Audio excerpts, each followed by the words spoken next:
The Vricarian diplomatic fleet arrived on a Tuesday. 7 sleek vessels, their hulls shimmering with an iridescence that defied Earth's metallurgical understanding, settled into geosynchronous orbit above the United Nations headquarters in New York. Humanity collectively held its breath, then exploded into celebration. First contact. We were not alone. Captain Alina Reyes watched the live stream from her office in the Pan American Defense Command, her face betraying nothing while her gut twisted with unease. 20 years in military intelligence had taught her to trust that feeling. Beautiful, aren't they? General Hammond said, pausing by her doorway. Like angels descending. Reyes nodded politely. Angels carried swords, sir. 3 days later, she stood in the marble-floored reception hall of the UN as Earth's newly formed diplomatic corps fawned over the Vricarian ambassadors. The aliens stood nearly 7 feet tall, their 4-armed bodies covered in what appeared to be living metal, constantly rippling and adjusting to their environment. Their translator devices rendered their clicking, whistling language into perfectly modulated human speech. We bring greetings from the Vricarian Ascendancy, their lead diplomat announced. We seek peaceful exchange of knowledge and resources.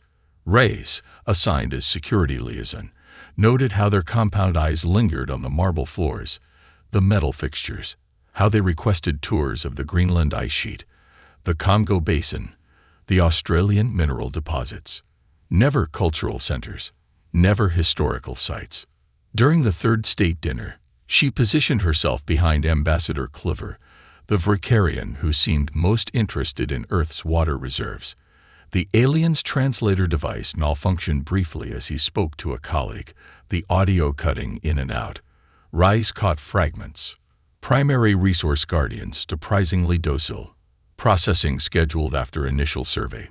Standard extraction will leave minimal contamination. She recorded it all, brought it to Secretary General Okafor the next morning. The woman looked troubled but shook her head. Circumstantial, Captain. We can't risk insulting the first advanced civilization we've encountered over a malfunctioning translator. That night, Reyes couldn't sleep. She accessed the global satellite network, focusing on areas the Vricarians had visited. Near Lake Baikal, thermal imaging showed unusual activity. She enhanced the feed. Vricarian shuttles. Unloading equipment.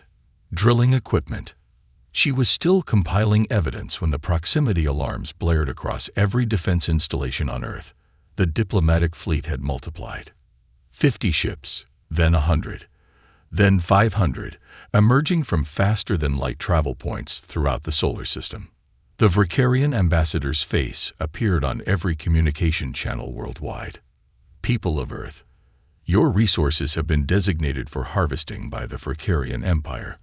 Resistance is both futile and historically unprecedented. Your world will be processed efficiently, with minimal unnecessary loss of life for compliant populations. As defense grids worldwide lit up with incoming hostiles, Captain Reyes was already moving. This wasn't her first war, just her first interstellar one. She had been right about the wolves at the door. Now humanity would show these Vricarians what happened when you cornered a species that had spent its entire history fighting itself, perfecting the art of war against the most dangerous prey of all. They wanted Earth's resources. They'd have to take them over humanity's dead bodies. And as the first Vricarian landing craft breached atmosphere over New York, Reyes knew there would be a lot more dead Vricarians than humans before this was over. By all rational calculations, humanity should have fallen within days. The Vricarian war doctrine, perfected across 17 subjugated worlds, allowed for a standardized 3-day conquest period. Their tactical manuals, later recovered from captured command vessels, didn't even include contingency plans for extended conflicts with resource guardian species. 3 months after the initial invasion, the Vricarians were still fighting and losing ground. Dr. Aidan Chen worked by emergency lighting in the subterranean laboratory beneath what remained of Stanford University. The campus above had been reduced to rubble during the first wave, but the radiation-hardened research bunkers remained intact. Around him, A dozen scientists from 3 continents coordinated their efforts over jury-rigged communication systems. They expected a centralized response, Chen muttered, adjusting his microscope to examine Verkarian tissue samples. Top-down military command structures, predictable defense protocols. Instead, they got humanity. Messy, chaotic, adaptable humanity. When the Verkarians disabled military satellites, civilian hackers reprogrammed weather satellites to track alien ship movements. When they jammed radio communications, ham radio operators across the globe created relay networks. When they destroyed power grids, engineers rigged local solar and wind alternatives within days. "Pass me that frequency generator," Chen said to his assistant.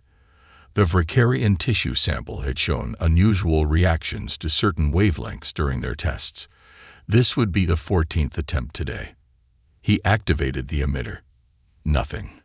Adjusted to 2.5 gigahertz. Nothing. At 2.7 gigahertz, the tissue convulsed violently. Chen stared, then burst into laughter. "It's the same frequency as commercial microwaves," he said, disbelief evident in his voice. "They're sensitive to microwave radiation." Within hours, the discovery had spread through the global resistance network.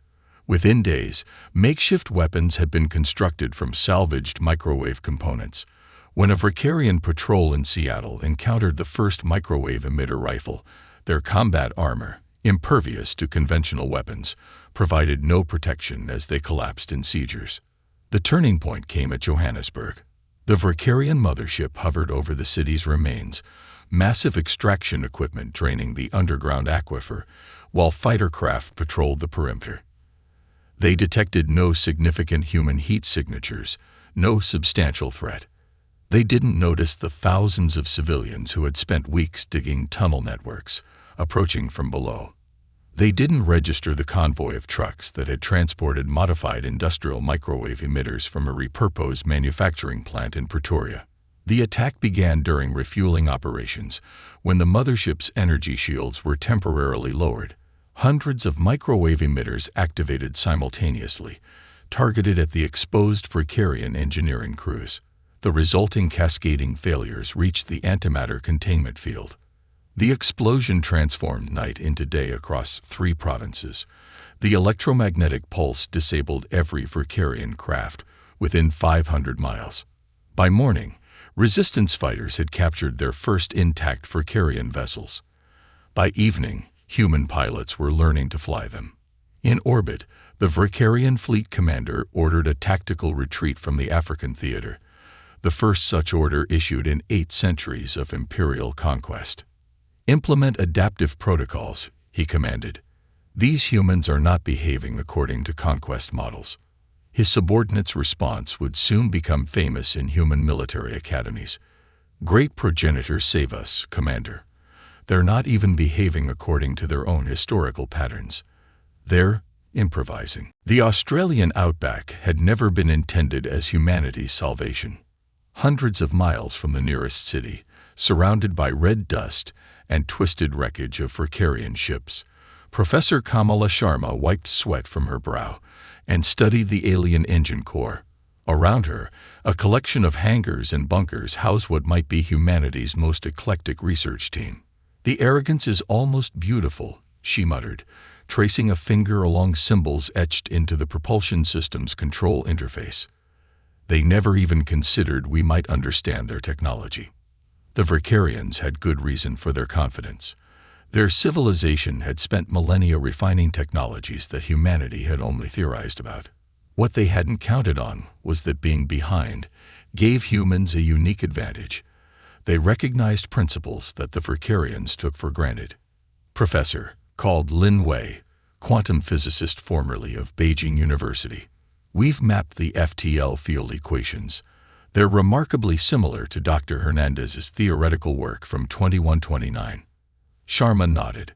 "They developed the same mathematics we were approaching, but they did it through iterative engineering, not theory. They know it works, but not fully why it works." This pattern repeated across the facility. The Vicarians' weapons systems operated on principles already explored in human particle physics. Their communication technology followed logical progressions from quantum entanglement theories. Their navigation systems. "It's just like Galaxy Quest," said Laia Park, the 19-year-old gaming prodigy who had been recruited after military AI identified her exceptional spatial reasoning skills. The star mapping interface is nearly identical to the navigation system in Stellar Armada VI. Senior scientists had initially dismissed her observation until she demonstrated how the gaming industry's decades of refining intuitive stellar navigation interfaces had accidentally created control systems remarkably similar to those used by actual spacefaring civilizations. The Vicarians' design for Vicarian physiology and psychology. Sharma explained to the United Earth Defense Council during their weekly briefing. 4 arms, compound eyes, hierarchical thinking. We're designing for humans. Fewer limbs but more cognitive flexibility. 6 months of round-the-clock work yielded results that should have taken decades. The first human-modified Vicarian drive core activated successfully. Then weapons systems. Then life support. Workers at the repurposed Olympic Dam mining facility constructed the hull from earth metals reinforced using Vicarian metallurgical techniques. Engineers from Japan and Germany redesigned control interfaces for human operators. Brazilian atmospheric scientists adapted shielding technology for Earth manufacturing capabilities. The Phoenix rose from the Australian desert 1 year after the invasion began. Smaller than Vicarian warships, but more maneuverable, cobbled together from salvaged alien tech and human innovation. Uglier than its elegant alien counterparts, but distinctly, defiantly human. As the vessel prepared for its first flight test, Sharma addressed the gathered engineers and scientists. "They believed we were savages," she said, gesturing toward the ship. "Primitives defending their resources. They never understood what humans truly are. Problem solvers. Adapters. We've spent our entire existence overcoming limitations." She paused, watching the sunrise glint off the Phoenix's hull. The Vicarians evolved into conquest. Humanity evolved to survive anything, including extinction-level threats of our own making. They wanted our resources. We're about to show them what humanity does with resources when backed into a corner. 24 hours later, Phoenix achieved faster-than-light travel. 3 days after that, 5 more human-modified vessels joined the fleet. The hunters were about to become the hunted. Admiral Jackson Wei had never intended to become humanity's first space pirate. Standing on the bridge of the Phoenix, he watched the holographic display as 6 human vessels maintained formation around a massive Vicarian supply depot. According to intelligence, the station contained enough raw materials to maintain the Vicarian siege of Earth for another 6 months. "All ships report weapon systems hot. Admiral," his communications officer reported, "ready to engage on your command." Wade nodded, lips pressed into a thin line. A former submarine commander, he understood asymmetric warfare better than most. The Vicarians commanded thousands of warships. Humanity had 12. Conventional engagement meant annihilation.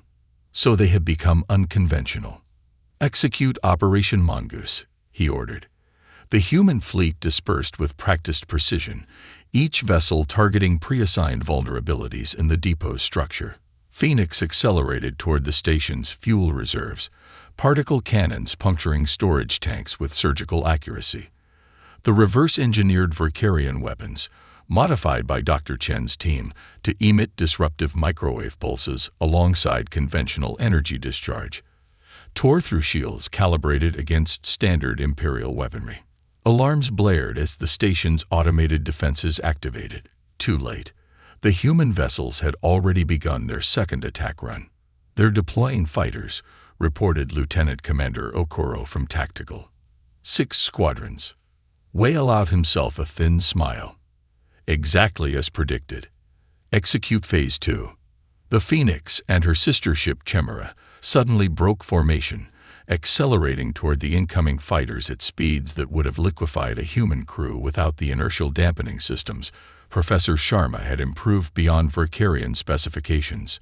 The alien pilots, trained in formulaic Imperial combat doctrines, attempted to execute standard containment maneuvers. The human vessels ignored the textbook response, instead performing evasive patterns based on Earth's most unpredictable predators. Darting like sharks, doubling back like cobras, changing direction with the randomness of hunting wolves. Station Commander is requesting reinforcements, Okuro announced, intercepting Verkarian communications. Nearest response fleet is 3 hours out. Wei nodded. We'll be long gone in 30 minutes. Status on primary objective. Target acquired. Admiral. The station's central data core is being downloaded now. This was the true purpose of these raids. Resources were valuable, but information was priceless. Each attack yielded intelligence about Verkarian fleet movements, supply lines, and most importantly, the extent of their empire. 27 minutes later, the human fleet vanished into FTL jumps just as Verkarian reinforcements appeared at the system's edge. They left behind a crippled station, burning fuel reserves, and Imperial commanders who would face severe punishment for failing to defend against primitive humans. Back in Earth orbit, Wei reviewed the stolen data with his intelligence team. "Look at this," said Commander Zhang, highlighting a sector map. These systems show resource extraction operations, but no Verkarian military presence. Just these symbols. Wei studied the markings. Those aren't Verkarian glyphs. Those are status designations for subjugated species. The realization dawned slowly. The Verkarian Empire hadn't merely attacked Earth. They had built an interstellar empire on the bones of countless other civilizations. And somewhere in those conquered worlds might be potential allies. "Prepare a briefing for United Earth Command," Wei ordered. "We've just changed the parameters of this war." Commander Sophia Okonkwo had expected many things when she volunteered for the diplomatic expedition. The desolation of Kalfa 7 wasn't one of them. Her team's shuttle descended through poisoned clouds toward the mining colony below. Once, according to the stolen Verkarian data, this had been the homeworld of the Netherlands, masters of genetic engineering whose biodiversity rivaled Earth's Amazon rainforest. Now the surface was scarred with massive extraction pits, the atmosphere tainted with industrial byproducts.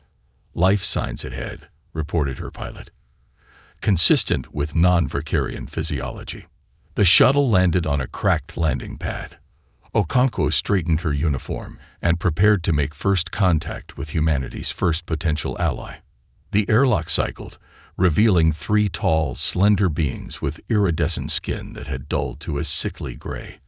Eyes with horizontal pupils regarded the humans with caution and unmistakable fear.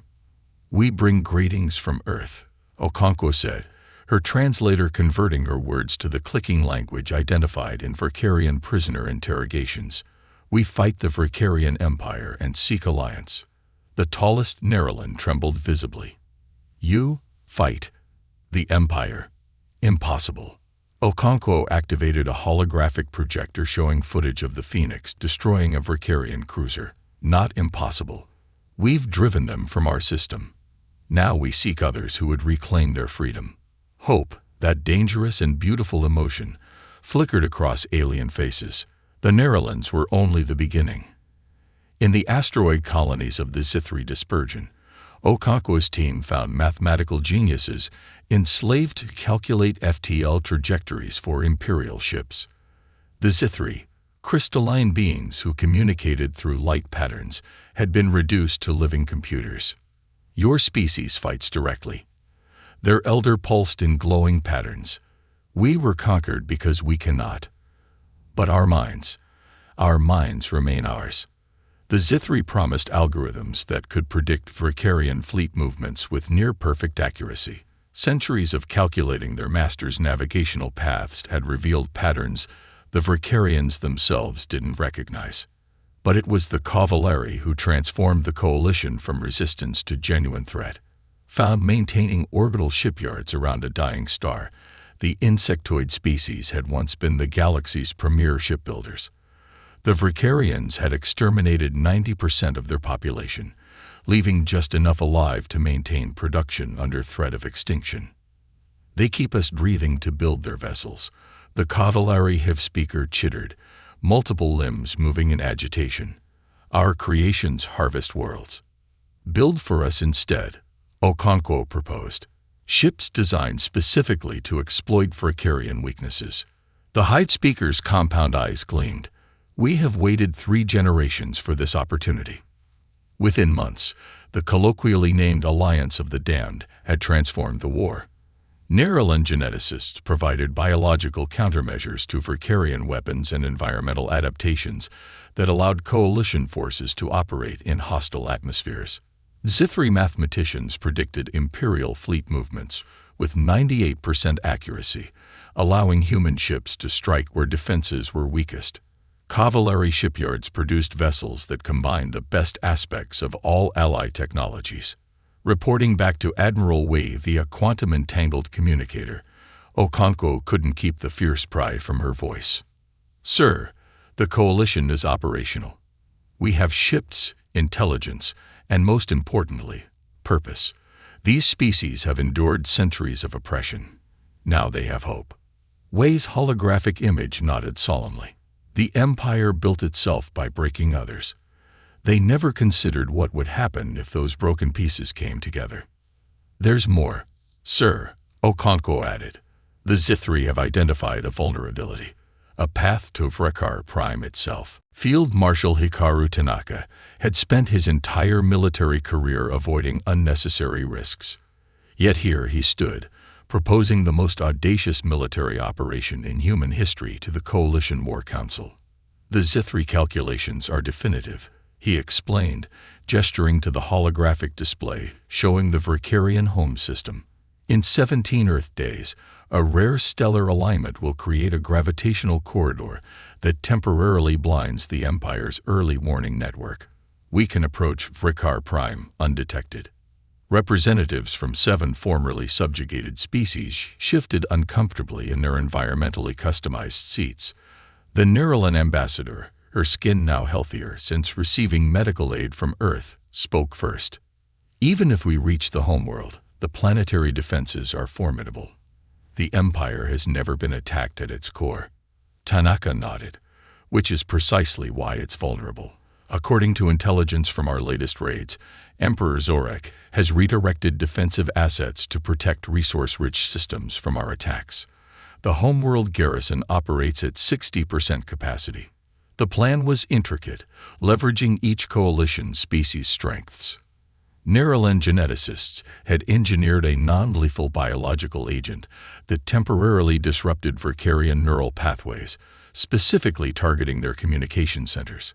Cavallari built infiltration craft, piloted by humans, and Zithri navigators would deliver strike teams directly to the Imperial Palace complex. Most importantly, Tanaka emphasized, this isn't an extermination mission. We target command and control, not civilian populations. We are not becoming them. This distinction resonated through the council chamber. Unlike the Vricarians, the coalition fought for liberation, not conquest. 3 weeks later, Operation Distant Thunder commenced. Tanaka's command vessel emerged from FTL at the head of the coalition fleet, mere minutes from Vrikar Prime's orbit. The predicted gravitational anomaly had indeed blinded Imperial sensor arrays. By the time defensive forces mobilize, the first wave of infiltration craft had already breached the atmosphere. Neural disruptors deployed, reported his tactical officer as canisters released the Narration bioweapon into the capital city's environmental systems. Vricarian communications are degrading rapidly. On the ground, human-led strike teams moved through paralyzed defense grids. Coalition forces had trained for months in simulated Vricarian environments. They navigated the bewildering architecture of the Imperial Palace with precision, neutralizing resistance with minimal casualties. Tanaka monitored the assault from orbit, where the coalition fleet now engaged the surprised and disorganized Vricarian home guard. The battle wasn't one-sided. Imperial forces fought fiercely, but they faced enemies who had studied their tactics for centuries, who knew their weaknesses intimately. Strike Team Alpha has reached the Imperial Sanctum, came the report.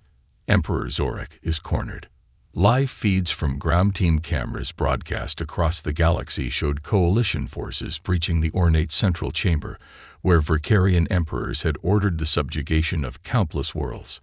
Emperor Zorak, his metallic exoskeleton more elaborate than his subordinates, stood surrounded by royal guards. "You primitives," he chittered, his translator rendering his contempt perfectly. "You cannot comprehend the order we bring to chaotic existence." The human captain leading the strike team stepped forward. "We understand perfectly. Your order, your rules, your prosperity built on others' suffering." Zorak's compound eyes narrowed. "Then understand this." He activated something on his ceremonial staff. Alarms blared throughout the palace. "Self-destruct sequence initiated," announced Verkarian systems. "Antimatter containment releasing in 60 seconds. All teams evacuate." Tanaka ordered. "Emperor is attempting suicide with maximum casualties." As coalition forces retreated, one team diverted to the Emperor's private chambers.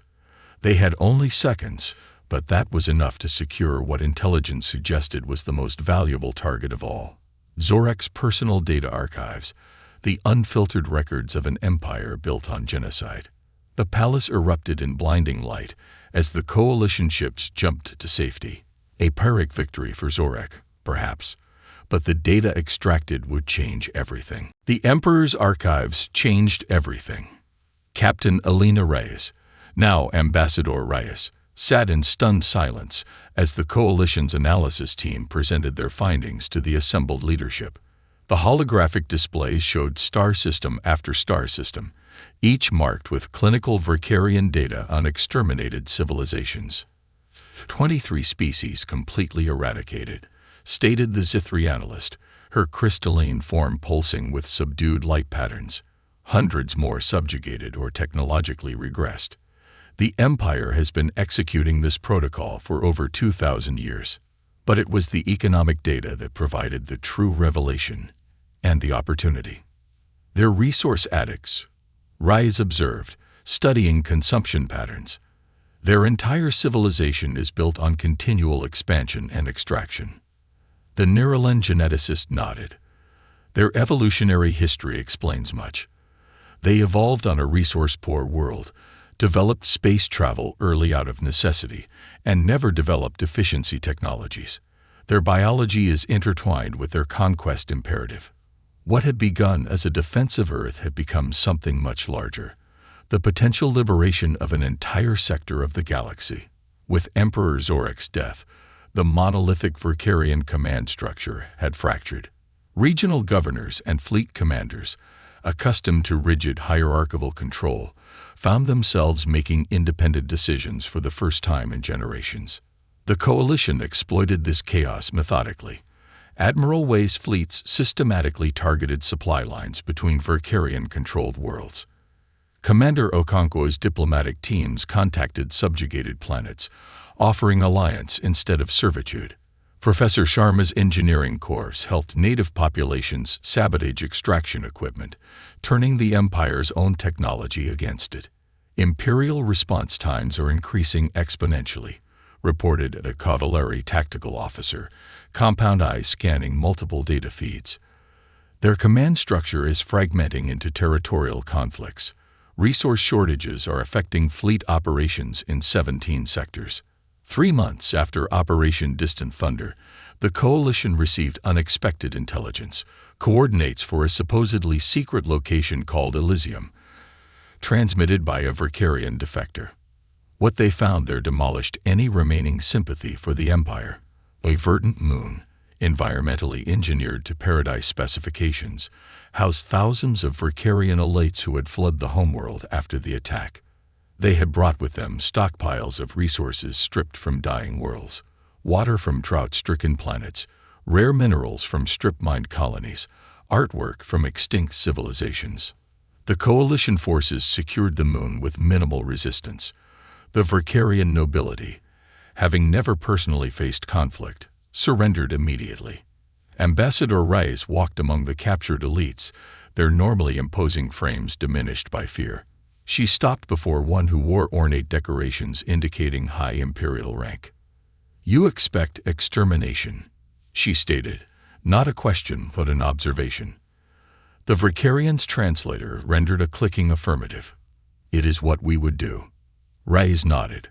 "I know. That's the difference between us. We're offering terms: unconditional surrender, accountability for war crimes, and technological reparations to worlds you've damaged." The Vricarian's compound eyes registered confusion. "Why show mercy to those who would show none?" "Because we're fighting to end a cycle, not perpetuate it," Reyes replied. "Your empire took what it wanted and left devastation. We're offering a chance to rebuild, together."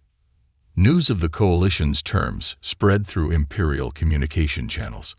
For species conditioned to expect annihilation, the offer of rehabilitation was revolutionary. Vricarian surrenders accelerated as imperial citizens realized humans wouldn't annihilate them as they would have done to Earth. The empire that had stood for millennia collapsed in less than a year. 20 years after the Vricarian invasion of Earth, Ambassador Elena Reyes stood on the observation deck of the Concordat station, watching ships from dozens of worlds pass through the massive space dock. The sprawling structure orbited Earth, its design incorporating architectural elements from all member species of the Galactic Concordat, the governance body that had replaced the fallen empire. "Hard to believe this all started with them wanting our water," remarked Admiral Wei, now silver-haired but still commanding in his diplomatic uniform. "They saw resources. They should have seen us." Reyes nodded, watching a Neuralan bioship dock beside a human vessel. "The irony isn't lost on me. They came for materials and instead triggered the one resource they never valued: cooperation." The Concordat operated on principles inspired by humanity's long, complicated history of governance, learning from failures as much as successes. Representatives from 47 worlds now collaborated where once the Vricarian Empire had dictated. Former imperial citizens worked alongside species they had once enslaved, rebuilding worlds devastated by centuries of exploitation. The restoration project on Kalfa 7 has exceeded expectations, Wei noted, reviewing reports on his tablet. The Neuralan rainforests are approaching 50% of pre-imperial biodiversity. Similar projects spanned hundreds of worlds. Earth scientists, having battled climate disaster for generations, found their expertise in planetary rehabilitation suddenly the most valuable knowledge in the galaxy. Techniques developed to reclaim desertified regions on Earth now helped restore alien ecosystems stripped bare by imperial mining operations. "It's time," Wei said gently, checking the time. "The transport leaves in 20 minutes. Reyes took one last look at Earth, blue, resilient, and now the acknowledged homeworld of the species that had fundamentally transformed galactic civilization. Not through conquest, but through refusing to be conquered. Hours later, her transport landed on a world she had never expected to visit willingly, Vricar Prime. Once the heart of imperial power, now a humbled planet working to find its place in the new order. The Vricarian homeworld bore little resemblance to the opulent center of empire it had once been. Centuries of exporting resources from conquered worlds, while neglecting sustainable development, had left it depleted, its own ecosystem collapsing after the imperial supply chain failed. At the terraforming project's main facility, a crowd gathered.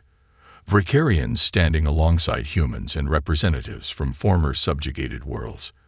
The ceremony was simple: the activation of atmospheric processors developed by Earth engineers, adapted by Neuralan biologists, manufactured in cavallari factories, and calculated by Zithri mathematicians.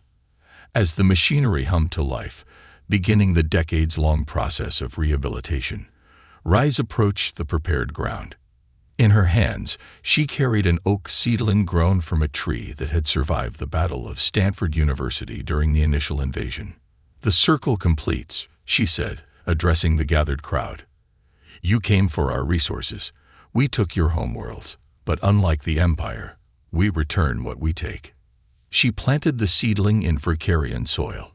Standing beside her, A young Vicarian who had lost family in the war stepped forward with a ceremonial flask of water, collected from Earth's oceans, and freely given, not taken. As the alien poured Earth water onto his native soil, Rice saw something in his compound eyes she recognized. Hope. The same emotion that had carried humanity through its darkest hours now belonged to all species willing to embrace it. They had wanted Earth's resources. They never understood that humanity itself was the most valuable resource of all.